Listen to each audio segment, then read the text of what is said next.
ஓம் ஸ்ரீராம ராம ராமேதி ரமே ராமே மனோரமே சகசிரநாம தத்துல்யம் ஸ்ரீராம நாம வராணனே. உலகம் யாவையும் தாமுழா வாக்கலும் நிலைபெறுத்தலும் நீக்கலும் நீங்களா அழகிலா விளையாட்டுடையார் அவர் தலைவர் அன்னவர் கேசரன் நாங்களே. எத்திர எத்திர ரகுநாத கீர்த்தனம் தத்திர தத்திர கிருத்தமாஸ்தகாஞ்சலிம் வாஷ்பவாரி பரிபூர்ணலோச்சனம் மாருதிம் நமது ராட்சசாந்தகம். அஞ்சிலே ஒன்று பெற்றான் அஞ்சிலே ஒன்றை தாவி அஞ்சிலே ஒன்று ஆறாக ஆரியர்க்காக ஏகி அஞ்சிலே ஒன்று பெற்ற அணங்கை கண்டு அயலாரூரில் அஞ்சிலே ஒன்றை வைத்தான் அவன் எம்மை அழித்துக் காப்பான். இன்னைக்கு நம்ம கம்பராமாயணத்துல பாலகாண்டத்துல தாடகை வதை படலத்துல 5வது பாடல் பார்க்க போறோம். பருதி வானவன் நிலம்பசை அறப் பருகுவான் விருது மேற்கொண்டு உலாம் வேனிலே அல்லதோர் ரிது வேறு இன்மையால் எரிசுடர் கடவுளும் கருதின் வேம் உள்ளமும் காணின் வேன் நயனமும். இதுதான் பாட்டு. இப்ப பதம் பிரிச்சு பொருள் பார்க்கலாம். பருதி வானவன் நிலம்பசை அறப் பருகுவான். சூரிய தேவன் நிலத்தின் ஈரத்தை மிகுதியாக பருகும் பொருட்டு விருது மேற்கொண்டு உலாம் வெற்றியை மேற்கொண்டு உலாவும் வேனிலே அல்லது ரிது வேறு இன்மையால் வேனிற்காலமே அல்லாது அந்நிலத்தில் வேறு காலம் இல்லாமையால் எரிசுடர் கடவுளும் கருதின் நெருப்பு தேவனும் கூட இப்பாலையின் வெப்பத்தை எண்ணுவானானால் உள்ளமும் வேம் அந்த தீக்கடவுளின் இதயமும் வெந்து போகும். காணின் நயனமும் வேம் இப்பாலையை கண்டுவிட்டால் கண்களும் வெந்து போகும். இப்ப நம்ம இந்த பாட்டுல இருக்கக்கூடிய நயங்களை பார்க்கலாம். இதுல கடைசி 2 வரி அந்த எரிகு சுடர் கடவுளும் கருதின் வேம் உள்ளமும் காணின் வேம் நயனமும் அப்படிங்கிறது உயர்வு நவிற்சி அணி. அது நம்ம ஏற்கனவே கம்பராமாயணத்துல நிறைய பாடல்கள்ல நம்ம பார்த்திருக்கோம். அதாவது கவிஞர் தான் கூற விரும்பும் கருத்தை எந்த ஒரு உவமையோ அல்லது ஒரு மிகைப்படுத்தி கூறாமல் சாதாரணமாக ஆனால் நயம்பட சொல்வது அது தன்மை நவிற்சி அணி. அதே ஒரு உவமையோடைய ஒரு ரொம்ப அழகா உயர்வாக மிகைப்படுத்தி சொல்வது உயர்வு நவிற்சி அணி. மிகைப்படுத்தி சொல்றாங்கிறதுக்காக இப்ப சினிமால ஒரு 100 பேரை போட்டு அடிக்கிற மாதிரி அந்த மாதிரி இல்ல. அதுக்குன்னு ஒரு வரம்பு இருக்கு. அந்த வரம்பை மீறாம மிகைப்படுத்தி சொல்வது உயர்வு நவிற்சி அணி. அந்த மாதிரி இந்த பாடல்ல இருக்கக்கூடிய 2 வரிகளும் அதுதான். இப்ப நமக்கு தோணலாம் ஒரு விஷயத்த சாதாரணமா சொன்னா தன்மை நவிற்சி உயர்வு நவிற்சி அணி சரி புரியுது. இப்போ நான் எப்பவும் சொல்ற உதாரணம் தான். அதாவது குதிரை வேகமாக பாய்ந்து ஓடியது அப்படின்னு சொன்னா அது தன்மை நவிற்சி அணி. அதுல எந்த ஒரு ஓமையும் இல்ல சாதாரணமா சொல்றாங்க. ஆனா குதிரை காற்றிலும் வேகமாக பாய்ந்து ஓடியது அப்படின்னா அங்க காத்த விட வேகமா போகுதா அப்படின்னு சொல்லி உயர்வா சொல்றாங்கல்ல, அது உயர்வின் நவிற்சி அணி. இதுல நமக்கு தோணும் தன்மை நவிற்சி அணியில எப்படி ஒரு எந்த ஒரு மிகைத்து கூறாம எப்படி சொல்றது அப்படின்னு. நான் ஒரு உதாரணம் சொல்றேன். அதாவது தலைவனை விட்டு பிரிஞ்ச தலைவி ரொம்ப நாள் கழிச்சு தலைவனை பாக்குறா. அப்ப அவ மெய்மறந்து இருக்கா அப்படிங்கறத வர்ணிக்கக்கூடிய ஒரு வரி. உள்ளம் குளிர்ப்ப ரோமம் சிலிர்க்க உரை தள்ள விழிநீர் அரும்ப தன்னையே மறந்து நின்றாள் அப்படின்னு. இந்த இடத்துல எந்த விதமான அதாவது உள்ளதை உள்ளபடி சொல்றாரு கவிஞர். மிகைப்படுத்துதல் இல்ல, உதாரணம் இல்ல, உவமையோ உருவகமோ இல்ல. ஆனா சொல்லக்கூடிய அணிக்கே உரிய அழகு நமக்கு தெள்ள தெளிவா தெரியுது. என்ன உள்ளம் குளிர்ப்ப அதாவது நெஞ்சம் குளிர, ரோமம் சிலிர்க்க மயிர்கூச்செறியக்கூடிய அளவிற்கு இருக்கக்கூடிய உரை தள்ள ஒன்னும் வார்த்தையே வரமாட்டேங்குது அப்படின்னு. விழிநீர் அரும்ப அதாவது தன்னையே மறந்து நின்றாள். அவளுக்கு கண்ணீர் சிந்த அவள் தன்னையே மறந்து நின்றாள் அப்படின்னு சொல்றாங்க. இந்த மாதிரியாக எந்த ஒரு மிகைப்பாடும் இல்லாம மிகைத்து கூறாம சொல்லக்கூடிய தன்மை நவிற்சி. ஆனா இதுல வெப்பக்கடவுள் அக்னி தேவனுக்கே அவனுடைய நெஞ்சம் வேகும், அவனுடைய நயனம் வேகும். இதை பார்த்தான்னா இந்த பாலைவனத்தை பார்த்தான்னா அப்படின்னு சொல்றதுனால இது உயர்வு நவிற்சி அணி. இந்த பாடல்ல பருதி வானவன் அப்படின்னு சூரியன் சொல்றாங்கல்ல. நான் ஏற்கனவே நம்ம அதாவது 342வது பாடல்ல பரிதி மண்டிலம் அகன்குன்றில் நின்று இவரை ஓர் சுடுசுரம் குறுகினார் அப்படின்னு ஒரு நாள் தங்கிட்டு அப்புறம் விடியற்கால இது மலைக்கு நடுவுல சூரியன் உதயமாகும் பொழுது கிளம்பினாங்க அப்படின்னு பாக்குற பாட்டுல பரிதி மண்டிலம் அப்படின்னா சூரிய மண்டலத்தை சொல்றாருன்னு சொன்னோம்ல. அதனால பரிதி பருதி இது ரெண்டுமே சூரியனை தான் குறிக்கும். ஏன்னா பரின்னா வட்ட வடிவம் அப்படின்னு அர்த்தம். அதே மாதிரி இங்க பசை அப்படிங்கிறது ஈரத்தை குறிக்குது. அதுவும் நம்ம ஏற்கனவே பார்த்ததுதான். 341வது பாடல்ல பற்று அவா வேரோடும் பசையற பிறவி போய் முற்ற வால் உணர்வு மேல் முடிகினார் அப்படின்னு யோகிகளின் தலைவன் சிவபெருமான் அப்படின்னு சொல்லக்கூடிய இடத்துல யோகிகள் எப்பேற்பட்டவர்கள் அப்படின்னு அடை கொடுக்கிற இடத்துல பற்று அவா வேரோடும் பசையற ஈரம் போகக்கூடிய அளவிற்கு அப்படின்னு நம்ம அந்த பற்று அறுக்கக்கூடிய தன்மை கொண்ட ஞானிகள்னு பார்த்தோம்ல, அந்த மாதிரிதான் இங்கேயும் பசை அப்படின்னு, அந்த அளவுக்கு பாலைவனம் பசையற்று அவர் வந்து சூரியன் வந்து எல்லாத்தையும் தானே உட்கொள்ளணும் அப்படின்னு அதுலயும் வெற்றி கண்டு இருக்கிறார் அப்படின்னு வேற சொல்றாரு. ஏன்னா விருது அப்படிங்கிறதுக்கும் நிறைய பொருள் இருக்கு. விருதுன்னா நமக்கு எல்லாருக்கும் தெரிஞ்சது பட்டம் அப்படின்னு ஒரு ஒரு அர்த்தம். அதை தவிர கொடின்னு ஒரு அர்த்தம் இருக்கு. அந்த கொடியை வச்சுதான் வெற்றி சின்னம் அப்படிங்கிற ஒரு பொருளும் வருது. இந்த இடத்துல விருது அப்படிங்கறது அந்த வெற்றி சின்னத்தை தான் குறிக்குது. அதாவது சூரியன் வந்து நான் இருக்கிற எல்லா பசையையும் ஈரப்பதத்தையும் நான் பருக போறேன் அப்படின்னு நினைச்சு அதுல வெற்றி கண்டார் சூரியன் அப்படின்னு சொல்ல வர்றாரு. அதனாலதான் வேனிலே அல்லது ரிது வேறு இன்மையால் அப்படின்னு சொல்றாரு. அதாவது என்னன்னா, நம்மளுடைய தமிழ் மரபின்படி மொத்தம் 12 மாசம் இருக்குல்ல, சித்திரையில இருந்து பங்குனி வரைக்கும். அந்த 12 மாசங்களை 2 மாசமா பிரிச்சு 2 மாசம் ஒரு காலம் அப்படின்னு சொல்லி 6 காலங்கள் இருக்கு. இப்போ 6 பருவங்கள். இப்போ நம்ம இங்கிலீஷ்ல வந்து சம்மர், வின்டர், இது ஆட்டம், ஸ்பிரிங் அப்படின்னு 4 தானே பிரிக்கிறாங்க. ஆனா நம்ம வந்து தமிழ்ல வந்து 6 பிரிக்கிறோம். இளவேனில், முதுவேனில், கார், குளிர், முன்பனி, பின்பனி அப்படின்னு. இதுல இளவேனில் அப்படிங்கிறது நம்ம வசந்த காலத்தை குறிக்கும். முதுவேனில் அப்படிங்கிறது தான் நம்ம உக்கிரமான வெப்ப காலத்தை குறிக்கும். அதனாலதான் அதாவது 2 மாசமா பிரிச்சா சித்திரை, வைகாசி இளவேனில், ஆனி, ஆடி முதுவேனில், ஆவணி, புரட்டாசி கார்காலம், ஐப்பசி, கார்த்திகை குளிர்காலம், மார்கழி, தை முன்பனி காலம், மாசி, பங்குனி பின்பனி காலம். இதுல வேணிற்காலம் அப்படின்னு சொல்றது இவர் ஆனா முதுவேநீர் காலத்தை தான் குறிப்பிடுறாரு. எதுக்கு சொல்ல வரேன், அப்பதான் ரொம்ப நம்ம அக்னி நட்சத்திரம் ரொம்ப ரொம்ப உக்கிரமா இருக்கும்ல. இவர் என்ன சொல்றாரு, வேனிலே அல்லது ரிது வேறு இன்மையால் அப்படின்னா வேணில் காலம் இல்லாம வேற எந்த காலமுமே இல்லை, எப்பவுமே வேணில் காலமா தான் இருக்கு அப்படின்னு சொல்றாரு.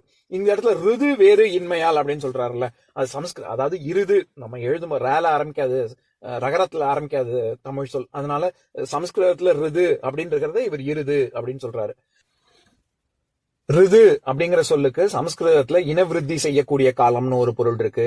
இதை தவிர பெண்களின் மாதவிடாய் காலம் அப்படின்னு ஒரு பொருள் இருக்கு. அதை தவிர்த்து பொதுவாவே பருவம், காலம் அப்படின்னே ஒரு பொருள் இருக்கு. அந்த அர்த்தத்துலதான் இங்க வருது. அதாவது என்னன்னா, வேனிலே அல்லது ஓர் ரிது வேறு இன்மையால் அப்படின்னா வேற எந்த காலமுமே இல்லை, எப்பவுமே வேனில் காலமா தான் இருக்கு, வெயில் காலமா தான் இருக்கு அப்படின்னு சொல்ல வர்றாரு.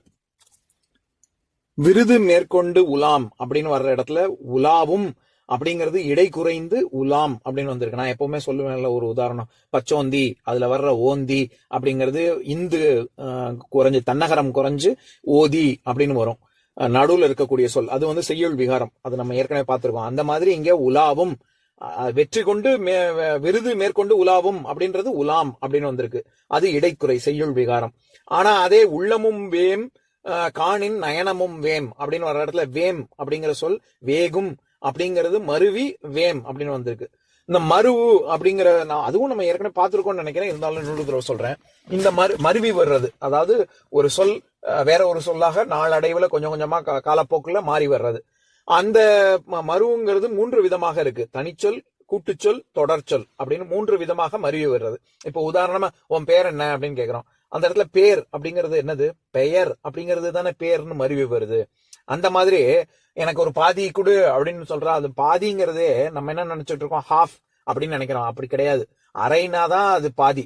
நம்ம பகுதியைத்தான் நம்ம பாதின்னு அது மருவிதான் நம்ம சொல்றோம். இப்போ பாதின்னா எக்ஸாக்டா ஹாஃப்னு அர்த்தம் இல்ல, அதுல இருந்து ஒரு பகுதியை கொடுன்னு அர்த்தம். அதே மாதிரிதான் அந்த மாதிரி நிறைய சொற்கள் இருக்கு. பெருமகன் அப்படிங்கிற சொல் பெருமான் அப்படின்னு மருவி, அதுக்கப்புறம் அது பெம்மான் அப்படின்னு மருவி, அதுக்கப்புறம் பிரான் அப்படின்னு ஆயிடுக்கு. அதனால எம்பிரான் அப்படின்னா என்னுடைய பெருமகன், கடவுளை சொல்லும் பொழுது என்னுடைய பெருமகன் அப்படின்னு தான் அர்த்தம். இந்த மாதிரி ஒரு சொல், ஒரே ஒரு சொல் மட்டும் வேற மாதிரி மருவி வந்தா அது வந்து தனிச்சொல். இப்ப திருக்குறள் உதாரணம் கூட, அன்புடைமை அப்படிங்கிற அதிகாரத்துல 10வது குறள்ல அன்பின் வழியது உயிர்நிலை அஃதிலாருக்கு என்பு தோல் பொறுத்த உடம்பு அப்படிங்கிற இடத்துல எலும்புங்கிறது தானே என்புன்னு வருது. அது வந்து ஏதோ திருவள்ளுவர் வந்து இது எதுகை காரணமாக இவர் வந்து எலும்பை என்புன்னு எழுதியிருக்காருன்னு அப்படி அர்த்தம் இல்ல. எலும்பை என்புன்னு மருவி வழக்குல இருந்திருக்கு, அதனாலதான் அதை திருவள்ளுவரும் பயன்படுத்தியிருக்காரு. எதுக்காக சொல்ல வரேன், இந்த மாதிரி வேர்வை அப்படிங்கிறது வேர்க்குது, வியர்க்குது, அதுதான் அந்த வியர்வை அப்படிங்கிறது தான் வேர்வை அப்படின்னு மாறி வருது. இந்த மாதிரி வர்றது தனிச்சொல்.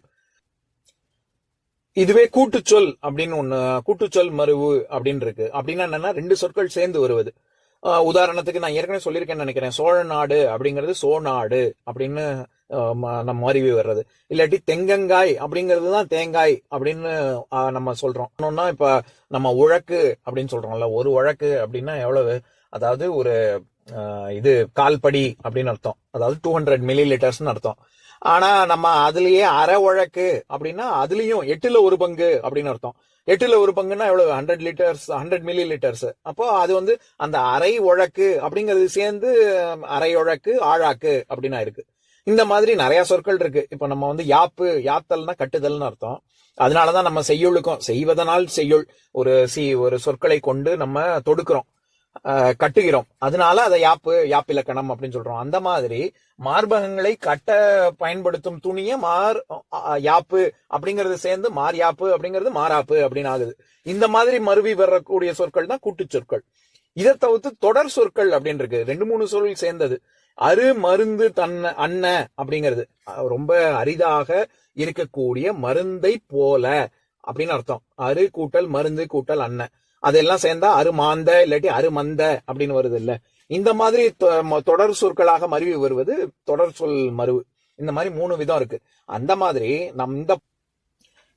மாதிரி இந்த பாட்டுல வேகும் அப்படிங்கிறது தான் மருவி வேம் அப்படின்னு சொல்ல வர்றாரு.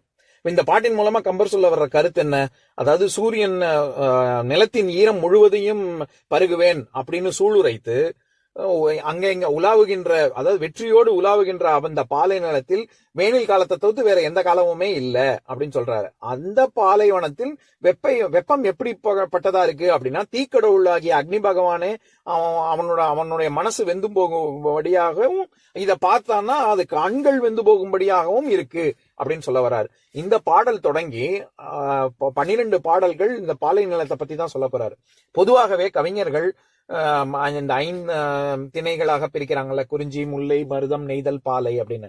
அதுல ஏற்கனவே நம்ம ஆற்றுப்படலம், நாட்டுப்படலம் அதுல எல்லாம் பார்த்திருக்கோம். இதுல வந்து குறிஞ்சி, முல்லை, மருதம் இதெல்லாம் சொல்லியிருப்பாங்க. பாலைன்னா நம்ம என்ன நினைச்ச கூடாது, பாலைவனம் தான் பாலை நிலம் அப்படின்னு, அப்படி அர்த்தம் இல்ல. குறிஞ்சி, முல்லை, மருதம் இது எல்லாமே வாடிய நிலையில, எந்த ஒரு உயிரும் இல்லாம ஒரு ஜீவனற்று மழை பெய்யாத ஒரு நிலையில காணப்பட்ட அதுவே பாலை நிலம் தான். அந்த மாதிரியான வர்ணனைகள்லாம் கவிஞர்களுக்கு செய்வது அவங்களுக்கு ரொம்ப பிடிச்சமான ஒரு விஷயம். அதனால இந்த பாலை நிலத்தை பத்தியே 12 பாடல்கள் சொல்லியிருக்காரு. இப்ப நான் பாட்டை இன்னொரு தடவை படிக்கிறேன், கேளுங்க.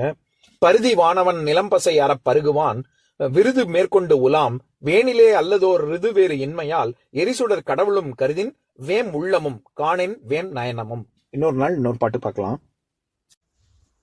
ஓம் शान्ताकारं भुजगशयनं पद्मनाभं सुरेशं विश्वाधारं गगनसदृशं मेघवर्णं शुभाङ्गं लक्ष्मीकान्तं कमलनयनं योगिहृद्यानगम्यं वन्दे विष्णुं भवभयहरं सर्वलोकैकनाथम्. உம்பரோடு இம்பர்காரும் உலகம் ஓர் ஏழும் ஏழும் எம்பெருமான் என்று ஏத்தி இறைஞ்சி நின்று ஏவல் செய்ய தம்பியரோடும் தானும் தருமமும் தரணி காத்தான் அம்பரத்து அனந்தர் நீங்கி அயோத்தியில் வந்த வள்ளல். ஓம் பூர்ணமதः பூர்ணமிதம் பூர்ணாத் பூர்ணமுதஸ்யதே பூர்ணஸ்ய பூர்ணமாதாய பூர்ணமேவாவசிஷ்யதே. ஓம் சாந்தி சாந்தி சாந்திः. ஓம் சர்வேஷாம் ஸ்வஸ்திர்பவது சர்வேஷாம் சாந்திர்பவது சர்வேஷாம் பூர்ணம் பவது சர்வேஷாம் மங்களம் பவது. ஓம் சாந்தி சாந்தி சாந்திः.